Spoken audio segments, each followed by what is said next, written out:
Olá pessoal, tudo bem? Professor Valderedo Júnior aqui, voltando para dar continuidade ao assunto em que nós estávamos falando na aula anterior, né? Lembrando que na aula anterior nós começamos a falar da filosofia clássica, especificamente do pensamento socrático, e contextualizamos historicamente a forma e a maneira de ver o mundo, segundo Sócrates, bem como também alguns inimigos ou adversários, né, que o Sócrates vai enfrentar durante esse período.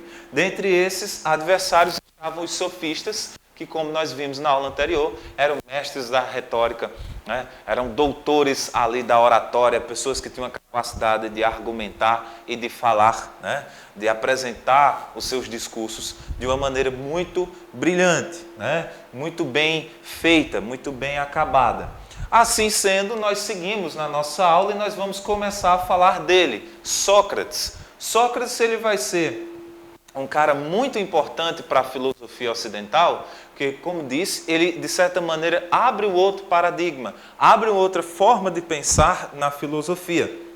O homem passa a ser, de certa maneira, o ponto central para as interpretações, né, e o entendimento daquilo que seria o conhecimento.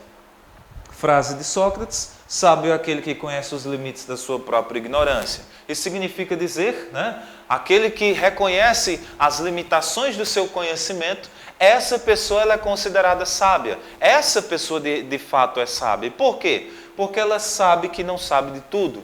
E o fato de saber que não se sabe de tudo nos possibilita aprendermos algo mais, crescermos algo mais, né? Imagine, é muito bom eu saber de determinadas coisas, porém não saber de tudo, assim como vocês saberem de alguma coisa e não saberem de tudo. Soubéssemos nós as mesmas coisas, a vida ela seria um tédio, ficaríamos nos repetindo constantemente e não haveria graça nisso, né? E vamos falar um pouquinho então da biografia socrática. Sócrates ele vai nascer em Atenas em 469. Ele é filho do escultor chamado Sofronisco e a sua mãe era parteira, chamada Fenarete. Detalhe interessante é que a atividade da mãe de Sócrates, de ser parteira, vai ter uma certa implicação lá na frente na filosofia socrática. Ele foi militar, certo? Tinha uma esposa, teve filhos, né? Sua esposa chamava Xantipa, e ele vai morrer por volta de 70 anos de idade. Então, parte Sócrates ele vai dedicar, né, parte de sua vida à atividade militar, e depois, né, que ele, digamos assim, ele se torna, ele se aposenta dessa atividade, ele vai então vai passar a ser um filósofo, né, um pensador de ideias mais bem elaboradas. Porém, nós temos várias versões de Sócrates. Nós temos várias maneiras de ver e de se colocar aquele que é o Sócrates.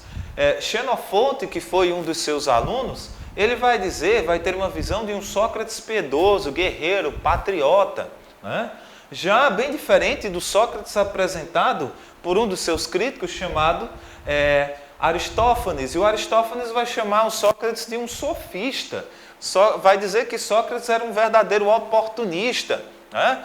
Um charlatão, digamos assim. Então, duas versões bastante diferentes, né? Outros dois camaradas que vão falar, né? Outras duas personalidades da filosofia que vão falar bem de Sócrates, um é o Platão, porque vai ser o cara que vai eternizar as ideias socráticas a partir do momento que ele as escreve em seus livros, né? E do outro lado nós temos o Aristóteles, que vai colocar Sócrates como sendo nada mais, nada menos do que o pai do conhecimento, da episteme, como assim fala, né, o Aristóteles. Sócrates como sendo um verdadeiro homem do conhecimento, um cara que contribui significativamente para a ciência. Assim sendo, nós temos aqui que fazer uma abordagem dentro do início da filosofia socrática, ou da atitude socrática. Nós temos aqui o oráculo de Delfos, e esse oráculo de Delfos ele acaba, de certa maneira, sendo o ponto central na nossa ideia. Por quê? O oráculo de Delfos ele estava localizado ali, esse oráculo, na cidade de Delfos, e nessa cidade de Delfos nós tínhamos esse templo aonde as pessoas iam para fazer as suas adorações ao deus Apolo. Em determinado dia, um amigo de Sócrates chamado Querefonte, O Querefonte ele vai até essa pitonisa e pergunta quem seria o homem mais sábio de toda a Grécia. E teria dito a própria pitonisa, é o Sócrates. Como o Querefonte era amigo de Sócrates, ele vai até o Sócrates e conta essa novidade. Sócrates vai até o oráculo e quando ele chega lá, ele se depara com a expressão conhece-te a ti mesmo. Essa expressão que leva Sócrates a entender que há necessidade agora de um autoconhecimento.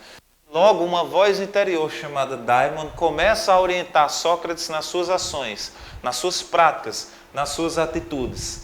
Essa pesquisa socrática, ela começa a partir desse momento. Sócrates percebe que a maior viagem que o ser humano pode fazer é de si para si mesmo. A ideia de refletir, a ideia de dobrar-se sobre si mesmo. Essa ideia, esse pensamento socrático, ele vai nortear toda a sua filosofia. 3 conclusões o Sócrates ele vai tirar logo de início. Primeira, aqueles que pensavam saber, na verdade, de nada sabem. Você deve ter assistido à nossa aula de revisão, para os nossos alunos da terceira série, e esses detalhes nós abordamos, porém, de uma forma bastante, digamos assim, bem mais limitada, por ser revisão. Porém, vamos gastar mais tempo nessa nossa aula, já que é uma aula com conteúdo mais abrangente. Quando Sócrates diz, aqueles que pensam saber, na verdade, de nada sabem, é porque o Sócrates entendia que aquele conhecimento apresentado pelos atenienses, pelos seus interlocutores, era um conhecimento raso, era um conhecimento superficial. As pessoas falavam de amor, as pessoas falavam de justiça, as pessoas falavam de coragem, de fidelidade, porém elas não sabiam dar uma definição muito clara do que seria aquilo. Eles não conseguiam detalhar e de fato dizer aquilo ou o objeto que estava em estudo. Por exemplo, eu dizer que o amor é um sentimento, eu não estou em si dizendo o que é o amor, estou apenas o colocando dentro de uma categoria. O amor é um sentimento, como eu poderia dizer também que a tristeza é um sentimento. O que diferencia amor de tristeza? Se a paixão também é um sentimento, o que diferencia amor de paixão? Então essas ideias, muitas vezes nós temos uma dificuldade grande de concluirmos, de pararmos, de analisarmos. E por quê? Porque uma vida refletida é uma vida, digamos, muitas vezes chata. É uma vida, você parar e pensar nas suas atitudes, você refletir sobre aquilo que você faz ou deixa de fazer, Porque nós fazemos as coisas como fazemos. Isso, de certa maneira, leva tempo, isso exige paciência, isso exige cabeça fria, muitas vezes, para poder interpretar todas essas ideias. Mas o detalhe é justamente esse. Sócrates queria levar os seus interlocutores a pensar sobre isso. Um detalhe importante que a gente precisa detalhar é o seguinte. Quando Sócrates ele aborda questões voltadas aos valores, ele quer deixar isso de uma maneira mais clara. Ele quer deixar de uma maneira mais objetiva. Ele quer que o ateniense saiba dar as respostas para as perguntas que eles mesmos têm. O segundo ponto aqui, muito importante, é a questão de que a cada conhecimento obtido, uma nova ignorância surge. Ou seja, Sócrates vai entender que se eu chego a uma resposta, isso não significa que eu devo parar por ali. Porque até porque isso seria algo que limitaria o ser humano a crescer, a se tornar mais sábio, mais conhecedor.